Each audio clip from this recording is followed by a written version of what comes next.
Oh, hi there. I'm Sarah Ruthless, and welcome to Drunk Bible Stories.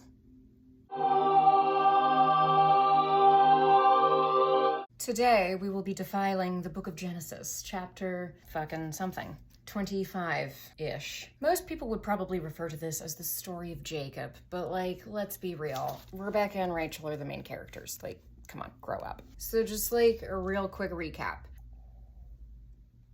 God came to Abraham in a dream and was like, hey, Abraham, I know your wife is really old, but I'm going to make you the father of nations. You're going to have a son. His name is Isaac. Now go sacrifice him. Wait, just kidding. Don't. Okay, bye. And that pretty much brings us up to date. Isaac has now grown up into an adult because he didn't get murdered. Yay. Then he marries this lady named Rebecca. So they pray really hard and they're like, God, please, please, please, can we please get knocked up? And then Rebecca gets pregnant. But then she's having a real rough time with it. And she's like, okay, I know karma's a bitch, but also I don't know, God, this feels kind of aggressive. And God comes to her in a dream and is like, hey girl, what's up? So you know how you're feeling like you're being torn in two? It's because you're gonna have twins. Cute, right? Oh, okay, cool. So I'm just giving birth to a franchise. Plot twist, not cute. The way that they're fighting in your womb right now is how they're gonna be fighting for fucking ever. And the older shall serve the younger. I know, that's a fun little riddle. Have fun figuring it out. Okay, bye.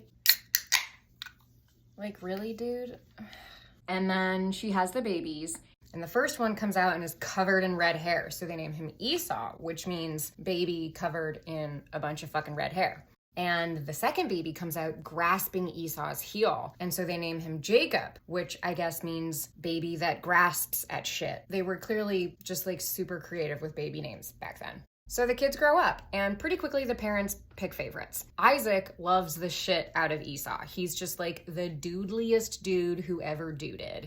Football, carburetor, beer, Joe Rogan, and Rebecca, she loves Jacob because he's just a little hairless indoor kitty. He likes getting his nails done and going shopping and watching Desperate Housewives with his mom. So then one day Esau comes back from a little boys hunting trip and it did not go well, honey. And he happens to walk in on Jacob cooking up a little soup, just as you do on a rainy Sunday.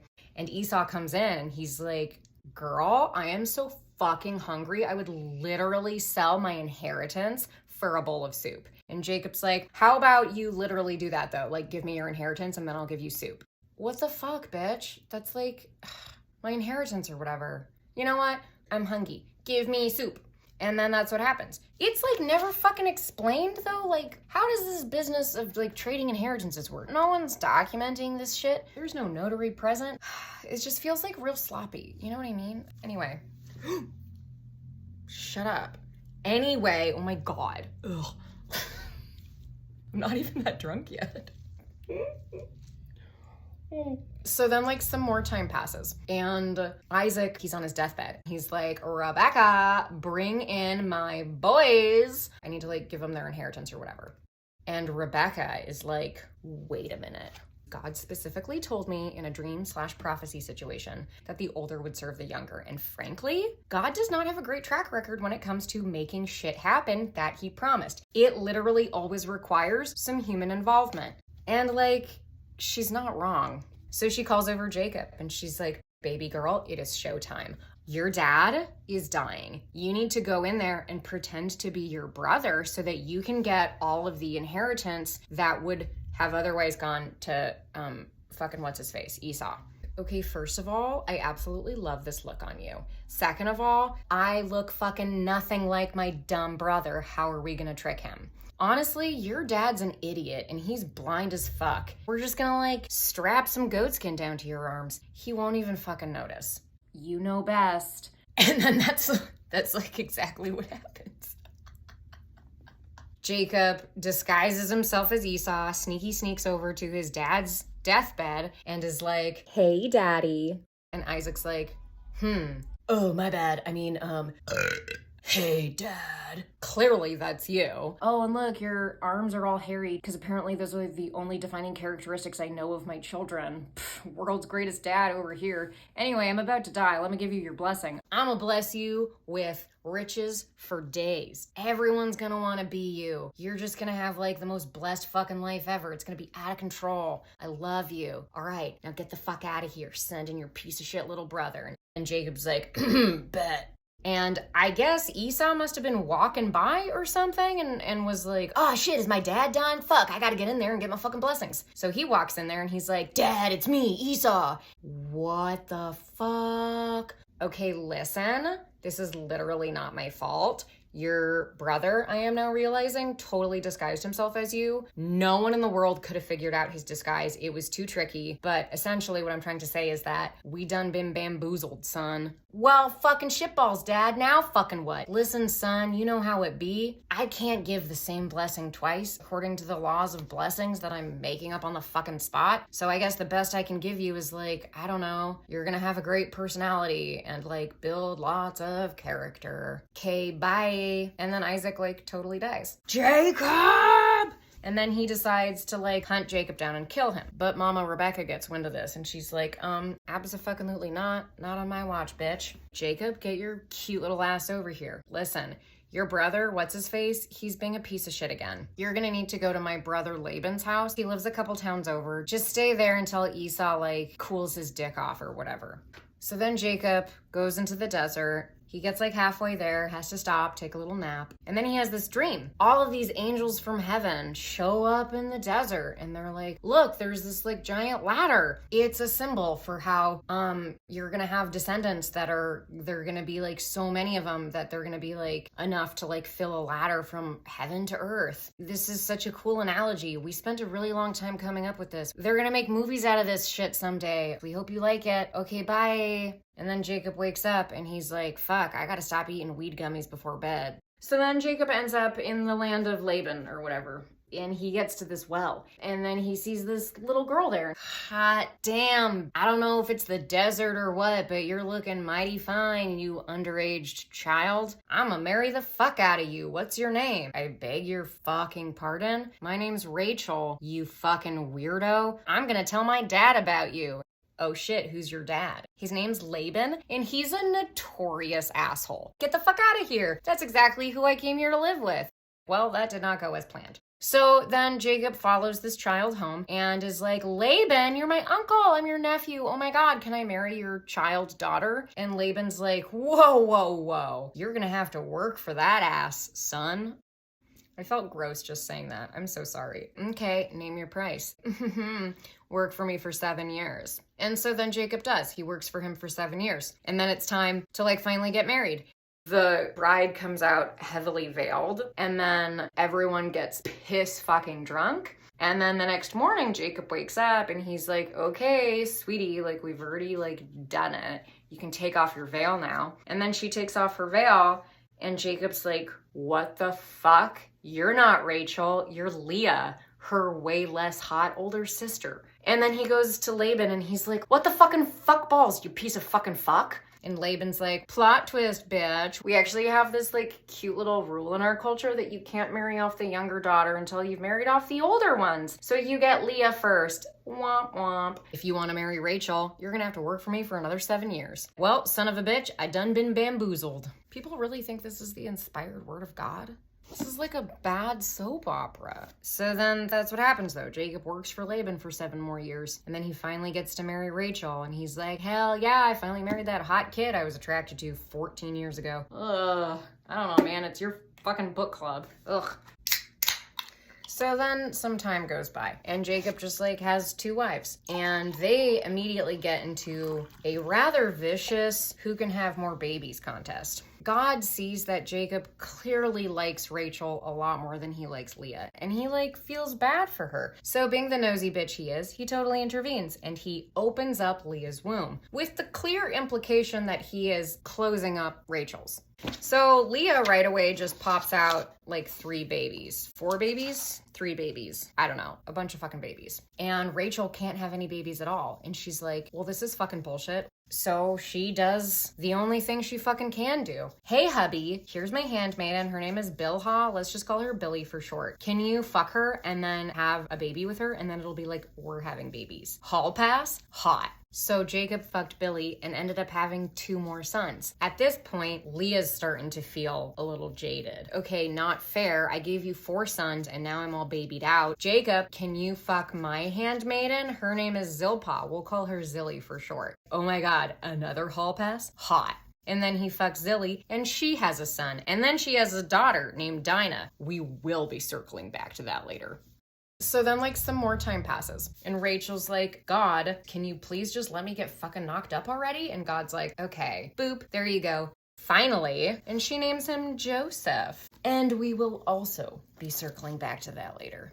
So then, like, some more time goes on. Jacob's starting to feel pretty good about himself. He's like, yeah, I'm basically like the Jewish Nick Cannon. I got tons of babies, tons of livestock. Life is good. But he has like way more livestock and way more babies than Laban does, and Laban starts getting super pissy about it. Right on cue, God shows up to Jacob in a dream and is like, Jacob, baby girl, I don't know if you've heard, but Laban's getting like real pissy. I think you should get the fuck out of here. Oh my God, I was literally gonna say the same thing. So the next day, Jacob gets all his baby mamas together and he's like, listen girls, your dad's kind of a piece of shit. I think we need to get the fuck out of here. And they're all like, oh my God, Jacob, we should have gotten the fuck out of here like yesterday. And they get the fuck out of there. But right before they leave, Rachel sneaky sneaks and grabs Laban's household idol.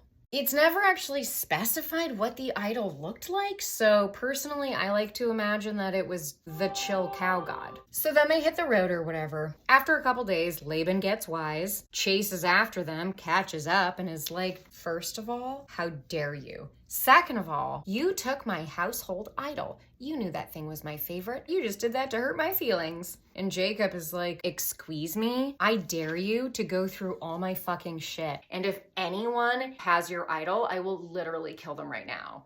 Like, what a dumb bitch. I fucking can't with him. So Laban starts going through all of Jacob's tents. He gets to the tent with Leah and Rachel has put the idol in a little backpack, and she's sitting on the backpack.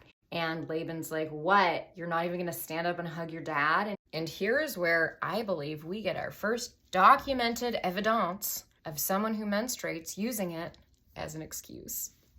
Ooh, sorry, Dad. I can't. It's that time of the month. Ugh, just like a really heavy flow day, you know? Immediately no. Oh my God, women are so gross. Ugh. So Rachel like totally gets away with it, and then we never actually hear about the idol ever again. And there has been much discussion about like, why? But the theory that I find the most compelling is that Rachel was concerned about her fucking inheritance. Because remember how I was all kerfuffled about like, who the fuck is keeping track of this inheritance nonsense? According to legend, household idols were used as like the concrete evidence to claim your inheritance. Like, basically what's happening here is that Rachel knows being a woman in the Bible is bullshit, so she's Trojan horsing her life insurance across the desert like it's a bottle of booze at a music festival, carefully hidden under a layer of tampons so the security guard is too embarrassed to look for it. Anywho, so we're back in the desert, blah, blah, blah. They're finally almost back to Jacob's hometown. He sends a messenger ahead to like make plans to meet with Esau, but he's like, ugh, I don't know, I'm pretty nervous. I don't know how it's gonna go. He spends all night a tossin' and a turnin' when he is awoken by a being. And Jacob and the being wrestle all night long. After wrestling until literally dawn, Jacob is like, all right, listen, bitch, we've been wrestling until literally dawn. I think I'm like owed a blessing by now because this is bullshit. Honestly, I wish I had half this motherfucker's audacity. I really do. Okay, fine. You'll get blessed with like being the father of nations, descendants for days, blah, blah, blah, blah, blah. Okay, I kind of feel like I already got that though, but like whatever, I guess I'll take it. Yeah, you'll take it, you stupid little bitch. Sidebar, this blessing's gonna come with a bit of a price tag though. Yeah, we can't just have people walking around thinking they can wrestle angels and get away with it. I'm gonna have to like cripple you for life. And the angel touches the hollow of his thigh. Did Jacob and the angel just like fuck really hard all night? I mean, like, probably not, but it's not crazy to think that there was some kind of kinky power play going on. Rabbis have known for centuries that the angel didn't fuck with Jacob's hip, it fucked with his sciatic nerve, which not only would have crippled him, but made him impotent. Oh, you're gonna be the father of nations, LOL, but your dick's never gonna work again. What the fuck? Oh, man. Jacob wakes up the next morning, limps over to Esau, and Esau's like, "Damn, bro, rough night. Well, I had a violent but sexually charged encounter with an angel of God, and now my ding-dong's broken." Well, that's a lot. Are you still mad at me? Okay, but you know what? This whole thing was kind of mom's fault though, right? Oh my God, it totally was. Like, I didn't want to say anything, but yeah, she was such a drama queen. And then they like totally hug and make up, and it's really cute. The real takeaway for me is that like we get so few examples of what biblical womanhood really looks like. I mean, no one actually gives a shit about the mother of nations, and honestly, it's ludicrous. By the way, Jacob's 12 children end up becoming the 12 tribes of Israel. Ever heard of them? And even though the handmaidens literally gave birth to 1/3 of those 12 kids, no one fucking remembers their names. I guess my point is that I am endlessly fascinated by the legacy of women in the Bible and their undeniable cuntiness. You had to be a cunt or you wouldn't survive. You think you can hurt my feelings? My dad literally used my virginity as a prank. Oh, now what? I'm barren? You're just gonna go around opening and closing up wombs whenever you get bored? Fuck you, I'm still the favorite wife. At the same time, if they were men, would we be calling them strategic, empowered, fighting for their inheritance? Or, you know, just a real quick counterpoint, maybe Christians got the whole fucking story wrong, and we were never supposed to admire Jacob for demanding to be blessed. I mean, look where it got him. Like, can you even imagine if the church actually realized that God just made Jacob, the father of nations, his neutered little bitch? So, as we are approaching the National Day of the Mother, and whatever mixed feelings that might bring up, remember, not all of us were born to be mothers. Some of us were born to be motherfuckers. This has been Drunk Bible Stories. See you next time.